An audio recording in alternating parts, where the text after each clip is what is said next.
I was never one for, individual sports. It was always nice to have great teammates, because if I was just a little inaccurate in my pass, I always had the Randy Moss that could, grab it and make me look good. Yeah. So, not every pass is perfect, not every block is perfect, but ultimately everybody has to try to fill each other's job out. And if you're slightly off, you got someone that picks you up. If the offense doesn't have a great day, the defense better have a great day.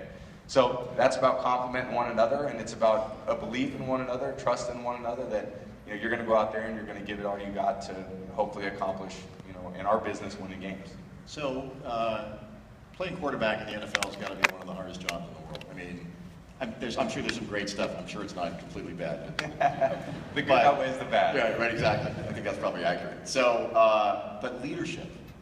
I mean, you have great leadership. You hear people talk about the leadership skills that you bring to the table. You get rookies coming in from the NFL. You've got to teach them things. Sometimes you have to probably pull a teammate aside and say, hey, here's the things we need to do differently. Yeah. Talk about the importance of leadership. Well, for my position, it's changed and evolved over the years. Like I said, I've been with the same team for my entire career. I've seen a lot of players come and go. I think it's one thing to talk all day long about what you need other guys to do and the way they need to perform, and it's a whole other thing to show them. And I think what I've always felt is I can't ever ask anyone to do something that I wouldn't do. Right. So I've got to be the one to set the example every single day. And I want to earn the trust and the respect of my teammates every day. I want to do it going forward. I want to do it next year. No one cares what happened last year. At this point, our team has moved on, and we're still celebrating. We still have some great things that we get to do. We got a ring ceremony, and we got some other fun things planned. But for the most part, we're getting prepared for the next season, because so is the competition. And in a business like ours, where it's as competitive, every day counts. So, the leadership is so important to our team. We have a great group of veteran players that shows the way to the younger players. But listen, the younger players are leaders too. We had an undrafted free agent make the play of the season. Right. That was great. It's pretty amazing that he was able to do that. Without him, we wouldn't have our 4 championships. So it was pretty sweet. Just since you brought that up, the play before that, or a couple plays before that, when that long pass, I think it was Kurz who caught that pass. What were you thinking when that guy caught that pass? Now remember, I was watching up on the screens, kind of just like this, and they're real big screens there. And my kids are watching, so be careful. I know exactly. The ball was thrown, and Malcolm made a great play to deflect it, and the guy landed on his back, and I saw the ball kind of batted away. So I kind of turned my head, and then the guy got up and ran with the ball, and I said, "What the heck happened?" Yeah.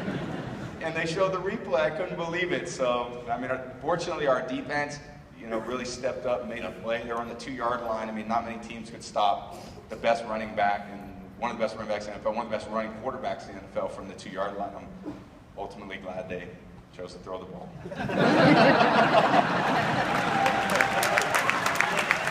Our guy still made the play, so that's exactly right. Greatest plays in NFL history. That's exactly right. He still had to make the play. So.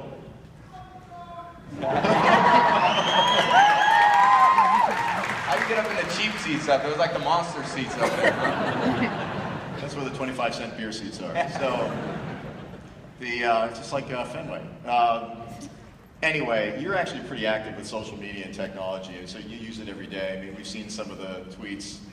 We won't go into that, but we've seen some of the tweets you've been sending out. How do you use social media every day? How do you use technology? Yeah.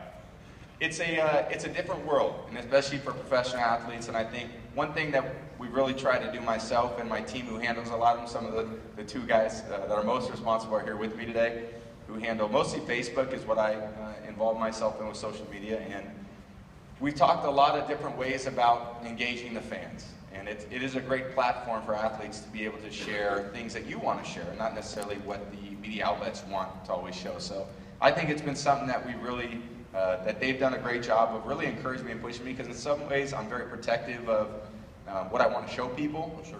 Because our life is not private so much anymore. Certainly when you're a public figure, you're always under scrutiny. So to volunteer information sometimes is a little bit scary for me, but I've also seen over the last year the kind of engagement that we've had, and how many fans enjoy seeing different parts of my life, and certainly my cliff jumping video was a real highlight. I would tell you I was pretty scared. I didn't want to bring that up. It was about 40 feet high, and my wife was there, and she said, "Are you going to do it?" And I said, "I think so." And then my son was there too.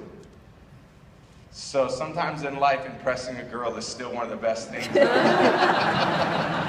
I was pretty scared. I don't think I was as scared as Mr. Kraft when he saw it. But I was pretty scared. Yeah, you probably want to avoid the social media on that one next time. I think you got us all scared. I'm glad I was safe. So you, so are we, by the way. So you grew up in the Bay Area. Salesforce was born in the Bay Area, but now you're here in New England. So how do these fans? What's it like playing for these New England fans? Well, with all respect to the Bay Area fans, there's no better place to play than in Boston. So, we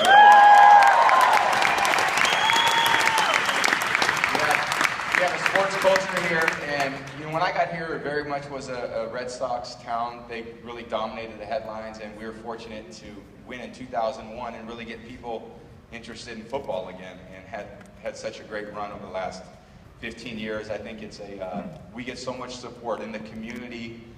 Everywhere we go, they're so pumped up. The parade, which was 2 months ago, we parked right underneath here. We boarded the duck boats underneath this convention center. And it gave me goosebumps driving in today because, man, it was a sweet feeling. Yeah.